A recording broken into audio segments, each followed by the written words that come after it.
Hello everyone.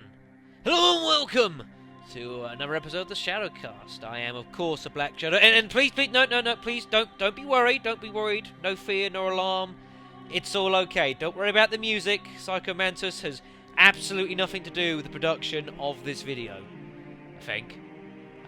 No, don't worry. It's all in good. As I'm sure that the music is a telltale sign of our recent adventures, I should say, into Metal Gear Solid, folks. Of course, having just completed the game for the first time, which I know I didn't say a huge amount at the end of the in the credits for that, because it was kind of like 3 in the morning or something ridiculous. I was a bit shattered. But I've been wanting to play through the game for a long time. To finally had the opportunity to do it was really good. You know, tick that off of the bucket list of things that I wanted to do while LPing. Really glad to have done that. It was a fantastic game, even if the story got a bit crazy and swerve heavy at the end. But that's Metal Gear Solid for you, is it not? Anyways. As I had mentioned at the end of that video, the last Metal Gear video that I've just done, a lot of people had asked me if I was going to be doing an extreme run for Metal Gear Solid 1, and I wasn't sure if I was going to do one originally, into it, but I said yes, because a lot of people did ask me. The fact is as well, I've only ever beaten the game once, so it would kind of be cool to play through it at least once more. Because of the fact that there's a lot of things that I haven't been able to show off or see myself because I've never played it really before. There was always going to be some things I wasn't going to miss. It was inevitable. Purely the fact I've not played the game before really, so that's fine. Some of the things I forgot to show off, some of them I simply didn't even know existed. And no, I'm not going to be going around finding however many bloody ghosts it is that are hiding around the place. My time can be better spent on other things than that. We've got too much stuff to go through to go hunting ghosts for a game. I'm sure there's videos on YouTube for that, so just throwing that one out there now. So we will be replaying the game on extreme mode. I'll be looking to get the non-canonic ending, as it's the only other ending available in the game, which would be kind of cool to get, if a little bit sad in a way, because obviously it means that basically, Meryl dies. For those of you who either don't know, or have not looked at the comments for about half the videos of the LP. Which, remarkably, the LP, touch wood, as he hits his head, is not going to be blocked in, like, Germany and that, which a lot of previous LPs have done. Maybe since I've recorded it, perhaps Germany had softened up a bit on that sort of thing, but I fully expected basically all the videos to get blocked there. But no, nothing like that's happened so far, which is good.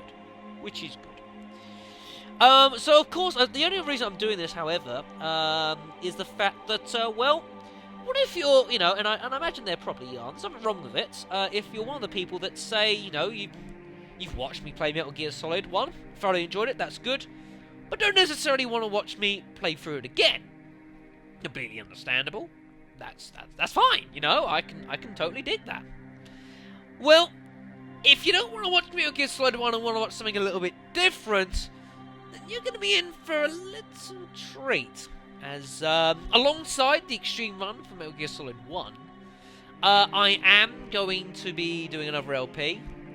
And it was an LP that I had originally announced that I was going to do about 3.5 years ago. And I honestly mean that. You look at the very first few LPs I did, and it was like Resident Evil Director's Cut, Medieval, Final Fantasy 6, GTA 1, sort of around there. I had meant to do this LP at that time, because I really wanted to do it, but it kind of, other things then started getting in the way, and it kind of got put on the back shelves, and I quietly retired it from the list. But I've kind of wanted to do it for a little while. I am aware that Halloween has come and gone, but that doesn't mean Survival Horror series is over exactly. I mean, come on, think at the channel for goodness sakes. No, it's not a Resident Evil game. No, it's not a Silent Hill game. In fact, I would possibly argue that, at least to my remembrance of having not played this game for about a best part of about 10 years since I last touched this game, to me, I was growing up, it was scarier. One of the scariest games I ever played. And I legitimately mean that. Not everyone might agree with that view, but personally, one of the most frightening games that I ever played when I was growing up, and that's saying something. So what is the game? Well, I suppose I better let you know. For those of you who might know other games from the series, it is going to be Alone in the Dark, The New Nightmare. Now, I'm sure many of you may know and possibly have played the 2008 version of the game that came out on like PS3, 360, that sort of thing. It's not that game.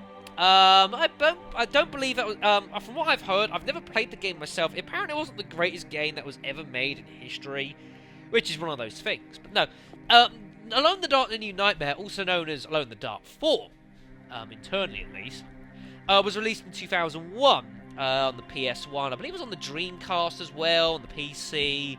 I believe it's available on Steam at the moment, I believe. And I think there was even a PS2 version that was released as well. Of course, I'll be doing the old PS1 version. And it's a fantastic game. I mean, I remember virtually nothing about it. I mean, even when we did Silent Hill 2, and I LP'd that sort of semi-blind, I sort of half remembered the story-ish, but the game itself, didn't remember. Honestly, I remember virtually nothing about this game. I remember the two main characters. I remember the general premise of the game. I don't even remember the plot. I don't remember the game. I don't remember the puzzles. I don't even remember the jump scares. And there are many, as people who have played that game will happily tell you. So we're going to be playing that game semi-blind as well, if you want to call it that. I'll be putting it on for the title, at least for the main LP set, at least. Honestly, if you've never seen that game, or at least never seen an Alone in the Dark game before, it's a fantastic title, and I urge at least check it out. It's not going to be for everyone, admittedly, but then I suppose nothing I do ever will be for everyone. So that's never worried me exactly. But yeah, I do urge you to check it out. I think it's going to be a fantastic LP. Really enjoyed it. And I hope you guys will too. So I'm going to be starting recording that pretty much the moment this gets uploaded. I'm going to be starting recording on that, and I'm really looking forward to it. It's going to be great. Before I finish the video as well, I do want to have a one quick mention, going back to Metal Gear Solid quickly. With the Extreme Run, should have mentioned it then, is that one of the problems I had with the LP was that we did have a few graphical and emulating issues. You know, explosions weren't rendering properly, we were missing a few sounds here and there. However, fortunately, for when we do the Extreme Run, that is not going to be a problem. And this is courtesy of Raven KGM, who I had a bit of a talk and discussion with, because he kind of said how it was a bit of a surprise I was having emulating issues on my end when he wasn't. As things transpired, he accidentally told me about the fact that the emulator I'm using, EPSXE, released a new version of it about 2 years ago, which fixed a lot of those issues. It fixed like the disk changing problem that I was having, a few other issues as well, a few new plugins have been released, and I'd worked with him to get a rough setup for the LP, and pretty much every one of those emulating errors have gone. I've just got to remember the fact that that game basically just despises all kinds of save states and that sort of thing, which is understandable.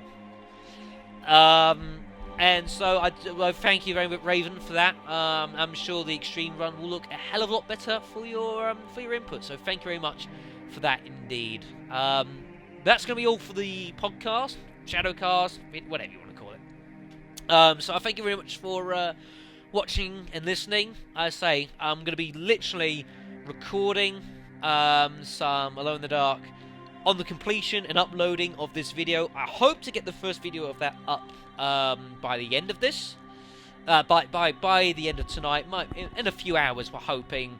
May not happen, depends entirely, we'll have to see. If not, it'll be up for tomorrow. And the idea is I'm going to look to be alternate uploadings between Metal Gear Alone in the Dark, Metal Gear Alone in the Dark, just like we have been doing a little bit previously.